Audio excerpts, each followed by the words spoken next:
নমস্কার সকলকে। আপনারা আশা করি সকলে ভালো আছেন। আর এটা হচ্ছে আমার মামাদের কারখানা। এখন মামারা কাজ করে না, এখানে আমার দাদাই কাজ করে। দিদা দাদু থাকে ওখানে আর কি। এই সরস্বতী ঠাকুরগুলো তৈরি হয়েছে, আমি মা গেছিলাম। এগুলো প্রত্যেকবারই এমনি যাই, এবার হাতে হাতে এই সমস্ত কাজগুলো করে দিই।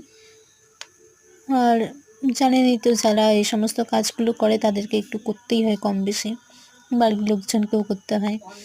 তো কেমন হয়েছে একটু জানাবেন, কমেন্ট করবেন। আর আরও উৎসাহ পাবো যদি একটু কমেন্ট করেন। তো সেই জন্য নমস্কার। আর যদি আরও কিছু জানতে চান তো বলবেন, কমেন্ট করবেন। অবশ্যই কমেন্টের রিপ্লাই দেওয়ার চেষ্টা করব, দেখব, এমনকি রিপ্লাইও দেবো। একটু লাইক কমেন্ট শেয়ার করে দেবেন আর সাবস্ক্রাইব করে দেবে। বাই।